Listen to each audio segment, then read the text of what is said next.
Winslow Homer was one of America's best-known landscape painters in the 19th century.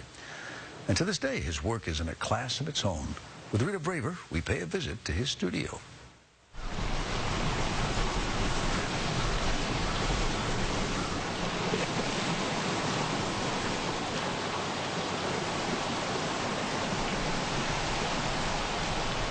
If any painter has captured the rugged beauty of Maine's coast, the thrilling play of water and light against rock, it has to be Winslow Homer. He's a realist and he's a naturalist. He's interested in telling you about the power of nature in a single wave. He wants you to feel the spray, be in that painting itself. And though many of us are familiar with what Winslow Homer painted, until now we haven't had a chance to see where he painted many of his master works. His studio on Prout's Neck, just a few miles outside Portland, where he lived and worked from 1883 until his death more than a quarter century later. He could walk down to the cliff walk, see what he needed to see, sketch, come back up here, and then paint in the studio. Mark Bessier is director of the Portland Museum of Art, which just finished a 5-year renovation of the studio.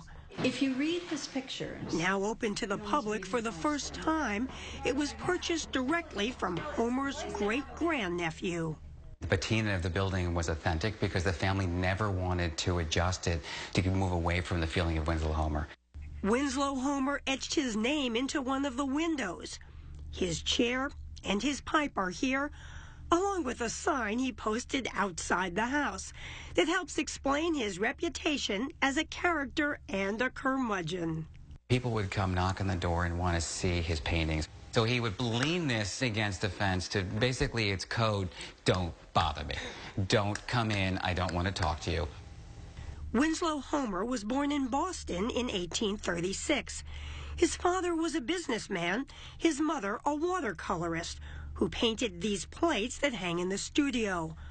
Homer got his start as a combat artist, working for Harper's Weekly during the Civil War. Our painting, Sharpshooter, one of his first paintings, was originally an etching that he turned into a painting.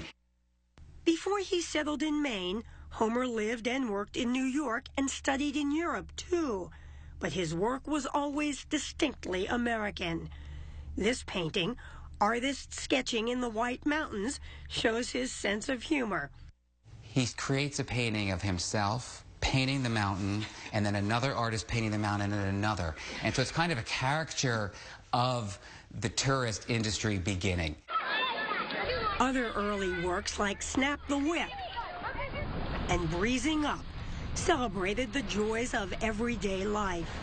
If you look back and think about, who was truly the first artist to represent these things that were American, whether it's subject matter, the way in which he painted, the way in which he lived his life, he is that quintessential person. But it was the coast of Maine, where Winslow Homer moved in his late 40s, that transformed him into the artist we know today. He ended up here because his older brother Charles, a real estate developer, purchased land on Prout's Neck to build a family compound. Winslow Homer chose the carriage house for his home and studio and had it moved to a spot next door where he could study the ocean's moods. We're kind of walking on... This is sacred ground. To celebrate the studio's opening, the Portland Museum has mounted a new exhibit devoted to the work Homer produced at Prout's Neck, including Weather Beaten.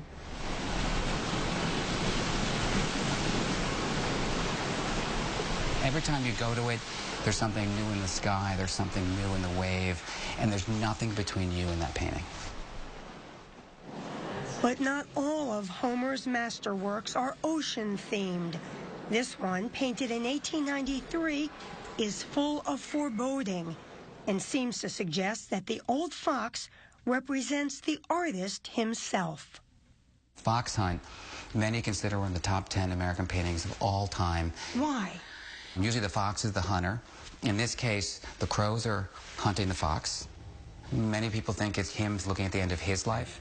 Homer died in 1910. And I know this is important toward the end of his life. He did die in the studio, and whether or not he died directly on this daybed, this is always thought of where he died, and in this space. Worth preserving. Worth preserving. This whole studio, a fitting tribute to an American master. I think he surpasses just art history. It's about culture.